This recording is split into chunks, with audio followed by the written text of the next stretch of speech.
কলেজে এসে সব প্রমাণ দেখিয়ে হোস্টেলগুলোকে বাঁচিয়ে দিল বিদ্যা। সম্পূর্ণ জানতে দেখতে থাকো।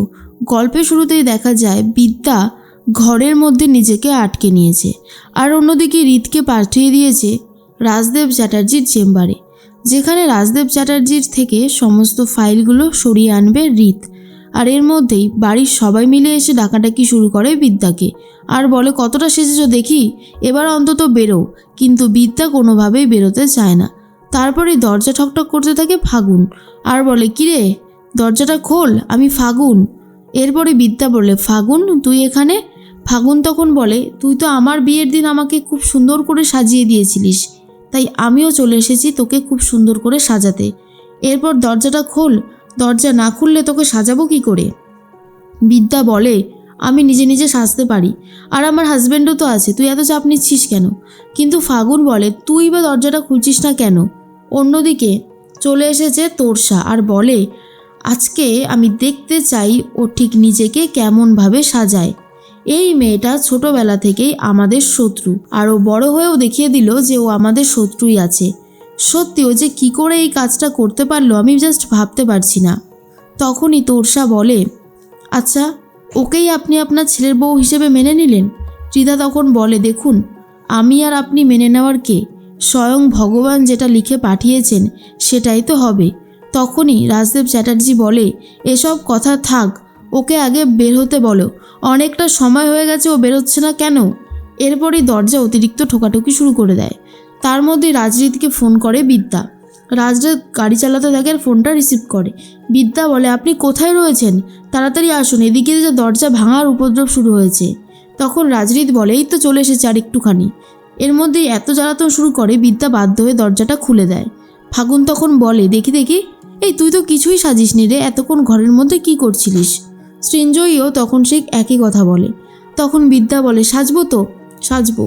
এরপরেই ফাগুন বলে চল তোকে আমি খুব সুন্দর করে সাজিয়ে দিই, তুই এত চিন্তা করিস না, আমি আছি তোর সাথে।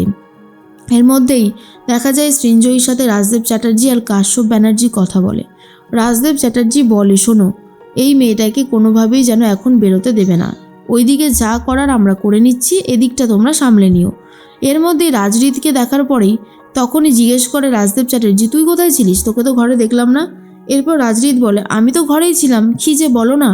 রাজরিতের পায়ে রয়েছে বাইরের জুতো, যা দেখার পরে রাজদেব চ্যাটার্জি বুঝতে পারে হয়তো রাজরিত বাইরে গিয়েছিল, তাই জিজ্ঞেস করে তোর পায়ে বাইরের জুতো কেন? রাজরিত বলে এ বাবা আমি তো খেয়ালই করিনি, দাঁড়াও দাঁড়াও আমি ঘরের জুতোটাই পরে আসছি, আর আমি কোথায় বা যাব।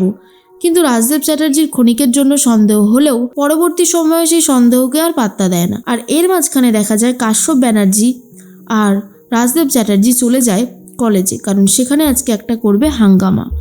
এর মাঝখানে খুব সুন্দর করে ফাগুন সাজিয়ে দিতে থাকে বিদ্যাকে, আর বলে আজ তোকে অনেক সুন্দর লাগছে, চারিদিকটাতে কত আলোর রোশনাই, সন্ধ্যাবেলায় কত লোকজন আসবে, এই জায়গাটাতে তো আসলে থাকার কথা ছিল আমার, কিন্তু আমার হয়ে রয়েছিস তুই।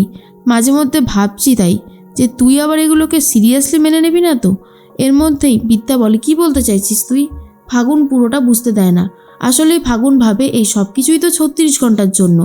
এদিকে রাজদেব চ্যাটার্জি বেরিয়ে পড়েছে আর ফোনে নিপুণকে বলতে থাকে শোনো আমরা বেরিয়ে পড়েছি, এক্ষুনি আসছি কলেজে, তার আগে একটা কেওয়াস করে দাও, দরকার পড়লে দুটো শূন্যে গুলি ছোড়ো, তারপর আওয়াজে সবাই মিলে এদিক ওদিক ছড়িয়ে ছিটকে যাক। তখন নিপুণ বলে ঠিক আছে স্যার আপনারা আসুন, যেভাবে বললেন সেভাবেই করছি।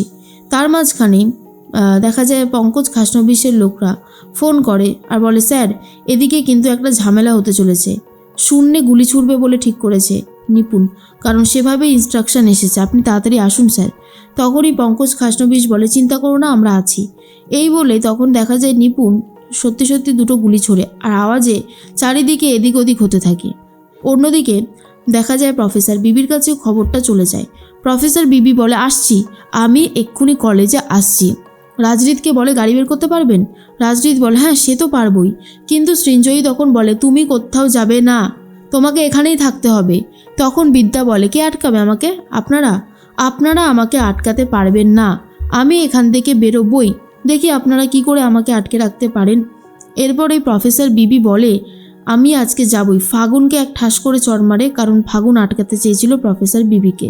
তাই প্রফেসর বিবি চর থাবড় মেরে সরিয়ে দিয়ে চলে যায় কলেজে। আর এর মধ্যেই রায়ার যে দাদু মাস্টারমশাই ছিল তাকে এমন জোরে ধাক্কা মারে যে তার চোখের চশমাটা নিচে গড়াগড়ি খায়। সে তো কিছুই চোখে দেখতে পায় না, চশমাটা বারবার ফিরে পেতে চায়।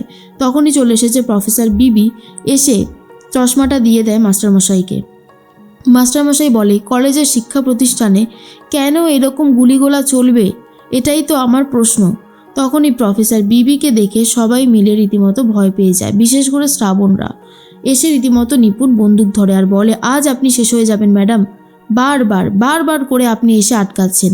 আরে আপনি হলেন একজন টিচার, আপনি স্টুডেন্ট পড়াবেন, কেন আপনি ভেতরকার ঝামেলার মধ্যে ঢুকছেন? তখন প্রফেসর বিবি বলে, আমি ঝামেলায় ঢুকবই। এই সমস্ত স্টুডেন্টরা নিজেদেরকে দাঁড় করানোর জন্য এখানে এসেছে। তারা জীবনে প্রতিষ্ঠিত হতে চায়, আর সেই প্রতিষ্ঠিত হওয়ার জন্য তারা কোনো লড়াই সহ্য করবে না। আমি একজন টিচার আর আমার দিকে বন্দুক ধরা হয়েছে। এর মধ্যেই কাশ্যপ ব্যানার্জিও সামনে দাঁড়িয়েছিল। প্রফেসর বিবি বলে, কি কাশ্যপ ব্যানার্জি, আপনারই সামনে আপনার মেয়েকে এইভাবে মারা হচ্ছে, কিন্তু আপনি কোনো প্রতিবাদ করবেন না? আসলেই কাশ্যপ ব্যানার্জি, আপনি আজকে প্রমাণ করে দিলেন যে আপনি ঠিক কত বড় একজন স্বার্থপর মানুষ। তার মধ্যে রাজনীতি তো পুরোটা দেখতে থাকে। এর মধ্যেই বিদ্যা ভাবে যেভাবেই হোক কলেজের হোস্টেলগুলোকে বাঁচাতে হবে। রাজনীতি তো আগেই ফাইলগুলো সব কিছু সরিয়ে নিয়ে চলে গেছে। বিদ্যা ভাবে, এবারে তুমি কি করবে রাজদেব চ্যাটার্জি? কিচ্ছু করতে পারবে না, কারণ সব রাস্তা আমি এক এক করে বন্ধ করে দেব। এর মধ্যেখানেই বিদ্যা বলে, গুলি চালিয়ে দেবো, কিন্তু সরে যান বলছি। আমি কিন্তু গুলি চালাতে প্রফেশনালি পারি না। আর এলো পাতারি যখন ছুটতে শুরু করব, তখন বুঝতেই পারছেন কারুর না কারুর লাগবে, সেখানে কিন্তু আরও বেশি খারাপ কিছু হবে। এই বলতে না বলতেই গুলির আওয়াজ পাওয়া যায়। আর যা দেখার পর বাড়ির কাশ্যপ ব্যানার্জি থেকে শুরু করে রাজনীতি পর্যন্ত খুব ভয় পেয়ে যায়। কিন্তু গুলিটা কার রিভলভার থেকে ছড়ে সেটা কিন্তু এখনও পর্যন্ত পাওয়া যায়নি।